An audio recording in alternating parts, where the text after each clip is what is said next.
Friends, welcome to our classroom.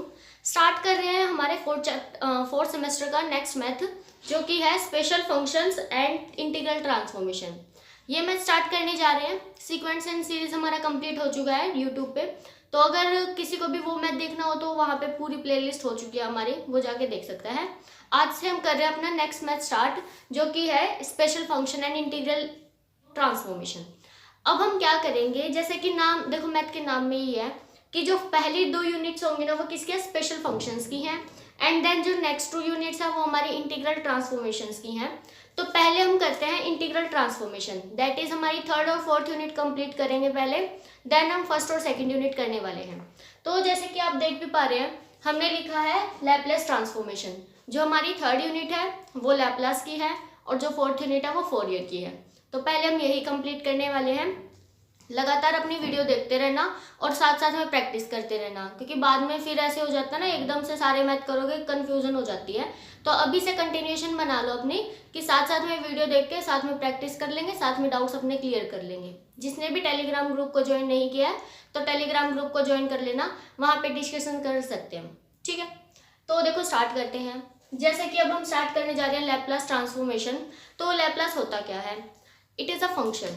ये हमारे पास एक फंक्शन होता है जिसके अंदर ही हमारे पास फंक्शंस होते हैं। अब फंक्शन के ऊपर अगर हम एक फंक्शन लगाने जा रहे हैं और हमें एक नया नंबर मिलेगा, उसको हम क्या कहते हैं, लैपलास ट्रांसफॉर्मेशन। और वो फंक्शन किस तरह से डिफाइन होता है, ऐसे लिखते हैं हम, Laplace of F of T. मतलब कि जब भी हमें लैपलेस निकालना होगा ना, हमारे पास फंक्शन किसका होगा, टी का। यूजुअली टी का ही देता है। तो हम उसको कैसे सॉल्व करेंगे? फॉर्मूला होता है इसका, is equal to integration 0 to infinity e raise to the power minus s t f of t d t. This is the very basic formula of Laplace. अगर आपको लैपलास के ये वाले कुछ भी याद नहीं है, सिर्फ अगर ये वाला फॉर्मूला याद है, तो आप पूरा चैप्टर कर सकते हैं। लेकिन उससे ये है कि कुछ लेंथी हो जाएगी प्रोसेस, लेकिन बिल्कुल बेसिक फॉर्मूला हमारा ये है कि अगर आपके पास अंदर कोई भी फंक्शन दे रखा है, आप सिर्फ उसका इंटीग्रेशन कर दो और साथ में e raise to the power minus s t ले लेना। और फिर इंटीग्रेशन की लिमिट टी की है, तो 0 टू इन्फिनिटी हम क्या करेंगे, लिमिट पुट कर देंगे। तो आप ध्यान से देख भी सकते हैं कि टी के प्लेस पर तो हम 0 और इन्फिनिटी रखने वाले हैं। तो आंसर में सिर्फ क्या बचेगा, एस बचेगा। तो अब जो आंसर आएगा ना हमारा, वो किसका आएगा, एस का आएगा। तो अब हम इसको एक नया फंक्शन आने वाला है, तो उसको मान लेते हैं कैपिटल एफ ऑफ एस। जैसे कि आप इस बुक में बार बार देखोगे ना, एक ऐसे लिखा होगा एफ ऑफ टी और एक बार ऐसे लिखा होगा एफ ऑफ एस। तो ये जो स्मॉल एफ है, ये दिखाता है कि हमारे पास स्टार्टिंग में फंक्शन कौन सा है, क्वेश्चन में कौन सा है। मतलब कि जो टी का है उसको तो स्मॉल एफ ऑफ टी से दिखाएंगे, और जो आंसर आया हमारा लैपलास निकालने के बाद, देन उसको हम कैपिटल एफ से दिखाने वाले हैं और ब्रैकेट के अंदर लिख देंगे एस, क्योंकि वो एस का फंक्शन आएगा, ठीक है। तो ये हमारा होता है Laplace of F of T. इस तरह से हम निकालेंगे। अब आप सोचोगे कि जो भी हमारे पास क्वेश्चन आएगा, हमें उन सबका इंटीग्रेशन निकालना पड़ेगा, और वो काफ़ी लंबी प्रोसेस होने वाली है। तो मैथ वालों ने क्या किया, आपका थोड़ा काम इजी करने के लिए पहले ही कुछ के फॉर्मूले पहले डिराइव कर दिए हैं। डेरिवेशन वैसे आती नहीं है कभी एग्जाम में, आप देख सकते हैं बुक में भी। तो हमें ना सिर्फ क्या करना है, इन फॉर्मूलों को लर्न कर लेना है। ज़्यादातर क्वेश्चंस इनमें से आ जाएंगे, लेकिन अगर इनमें से नहीं आए, देन हमारी फिर नेक्स्ट एक्सरसाइज है जो थोड़े से हायर लेवल की है, उनमें ये वाले फॉर्मूले नहीं लगेंगे, उसमें हमें ये इंटीग्रेशन वाला रूल लगाना पड़ेगा। वो हम नेक्स्ट वाली वीडियोज़ में पढ़ने वाले हैं। तो स्टार्ट करते हैं। अब ना ये वाला फॉर्मूला ऐसा नहीं है कि मैंने सिर्फ वैसे लिख दिए और आपको याद करने हैं, ये वाले सिर्फ इस वाले फॉर्मूले से ही आए हैं। अब यहाँ पे अगर एफ ऑफ टी के प्लेस पर आपने 1 रखा, तो आपका इंटीग्रेशन का आंसर है ना 1/s आएगा। आप निकाल के देख सकते हैं, और बुक में भी गिवन है सबके प्रूफ। तो आप एक बार देख लेना, मैं आपको बता देती हूँ कि सब के सब फॉर्मूले क्या हैं। तो अगर 1 है तो उसका हमारा लैपलास क्या आने वाला है, 1/s t raise to the power n, मतलब कि n की वैल्यू कुछ भी हो, n फ्रॉम 0 से 0 1 2 and up to so on। अब 0 रख दिया तो t की पावर 0 तो 1 ही हो जाएगा, वो तो वैसे भी निकाल सकते हैं आप। लेकिन जब t की पावर कुछ और इंक्रीज होनी स्टार्ट हो गई, 1 से आगे आ गई, तो हम क्या करेंगे, ऐसे लिख देंगे। ये होता है गामा का सिंबल, उल्टा एल दिख रहा है ना, उल्टा एल भी क्या, उल्टा 7 है, मिरर इमेज ऑफ 7। तो हमने देखना है ये वाला जो फंक्शन होता है ना, तो गामा फंक्शन होता है, ठीक है। ये अभी आगे हम फर्दर पढ़ लेंगे, लेकिन हमें ये ध्यान रखना है अगर इसके अंदर हमारे पास कोई भी इंटीजर भी नहीं, नेचुरल वैल्यू है, नेचुरल नंबर है, तो इसका आंसर क्या आता है, gamma of n is equal to n minus 1 का फैक्टोरियल।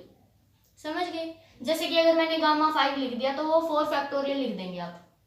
तो इस तरह से लिख रखा है, अगर हमारे पास n की वैल्यू नेचुरल नंबर हो जाएगी फिर तो n फैक्टोरियल आ जाएगा, और बाय s की पावर n प्लस 1, ये ध्यान रखना, t की पावर n है तो s की पावर n प्लस 1, एक इंक्रीज हो गई पावर।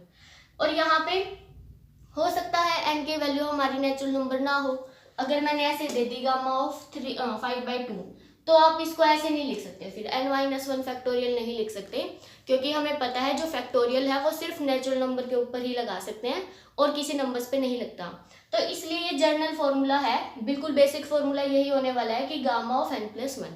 ठीक है, नेक्स्ट हमारे पास क्या है, थर्ड में क्या है, Laplace of exponential function e raise to the power at, उसका क्या आएगा 1/s minus a।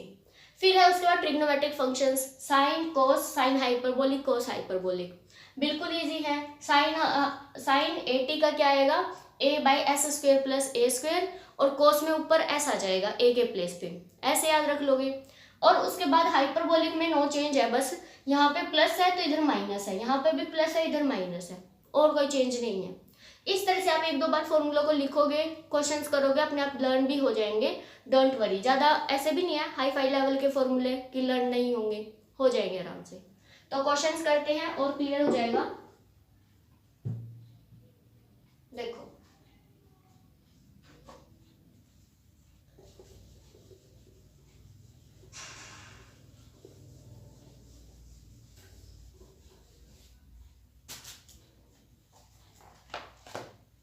First question है e raise to the power 2t plus 4t raise to the power 3 minus 2 sine 3t and plus 3 cos 3t। अब आप खुद ही देखो कि इसमें कौन कौन से फॉर्मूले लग सकते हैं और कौन से नहीं लग सकते, देखना।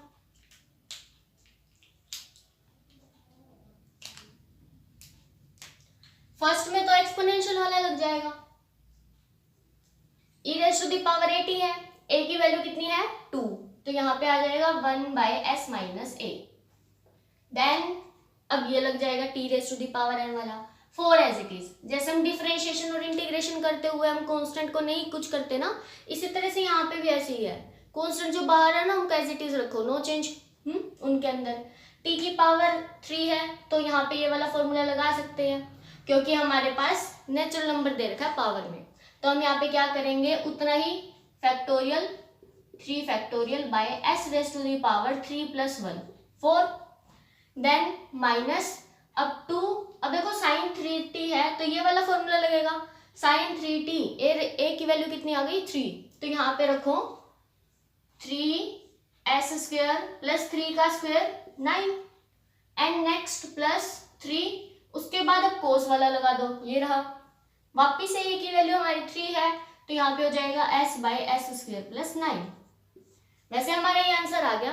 थोड़ा सा और अच्छे से लिखना हो तो ऐसे लिख सकते हैं, यहाँ पे s माइनस a के प्लेस पे 2 आएगा ना, क्योंकि a की वैल्यू 2 थी, तो यहाँ पे आ जाएगा s माइनस 2 प्लस 4 इंटू 6 24, ये आ गया, एंड प्लस 3 2 जा 6 और प्लस 3s, क्योंकि इन दोनों का एलसीएम सेम है तो ऐसे लिख सकते हैं। इससे ज्यादा सॉल्व मत करना, वो काफी कॉम्प्लिकेटेड हो जाएगा, इतने में पूरे मार्क्स मिल जाएंगे आपको। ठीक है, तो यही आंसर है 24, और इसने 3 कॉमन ले लिया, माइनस था क्या, अच्छा ये वाला माइनस है तो यहाँ पे माइनस लिख लो, ठीक है, या फिर ऐसे लिख लो, थोड़ा अच्छे से दिखाना है तो 3s माइनस 6 ऐसे, ठीक है। बाकी हमारा हो गया है। इस तरह से क्वेश्चन है, बिल्कुल इजी है फर्स्ट एक्सरसाइज में। तो आगे आएंगे थोड़े से खतरनाक वाले, आगे देखते हैं नेक्स्ट क्वेश्चन। अब जरूरी नहीं है कि इतने ही सिंपल आएंगे फर्स्ट एक्सरसाइज में भी, कुछ ना कुछ हमें ट्रिग्नोमेट्रिक वगैरह भी लगाना पड़ सकता है, आइडेंटिटीज लगानी पड़ेंगी। सेकेंड एग्जाम्पल तो आप कर सकते हैं, बिल्कुल आसान है। थर्ड देखो, sign 2t and cos 3t। अब जैसे कि हमें पता है वैसे जिसका एंगल ज्यादा होता है ना उसको फर्स्ट नंबर पे रखते हैं, तो ऐसे लिख लो इसको, कोस 3t एंड साइन 2t। अब इसका तो हमारे पास कोई फॉर्मूला नहीं है कि मल्टीप्लाई में अगर साइन और कोस है तो आप लगा दोगे, कोई नहीं है ना। तो हमें क्या करना है, इनको अलग अलग करना है with the help of trigonometric identities. तो हम क्या करेंगे, इसको 2 से मल्टीप्लाई, 2 से डिवाइड, ये। अब आप फॉर्मूला लगा सकते हैं 2 cos A sin B, इसका फॉर्मूला लगा दो और इसके बाहर लिख दो लैप्लास चल रही है, L लिख देना,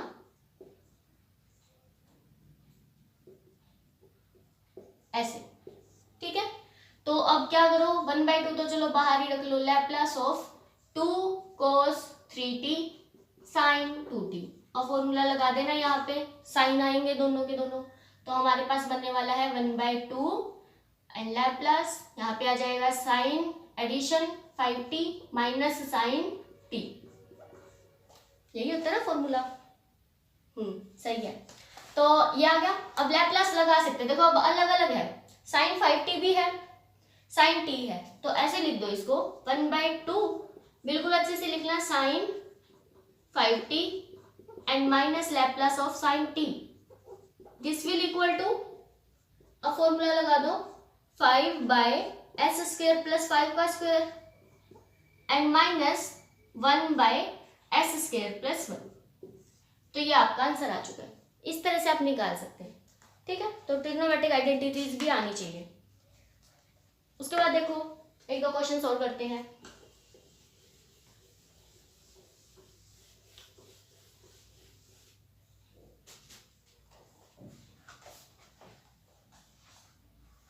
और ये भी ध्यान रखना कि जिसके अंदर t नहीं है उसको कांस्टेंट मानेंगे, जैसे हम इंटीग्रेशन करते थे।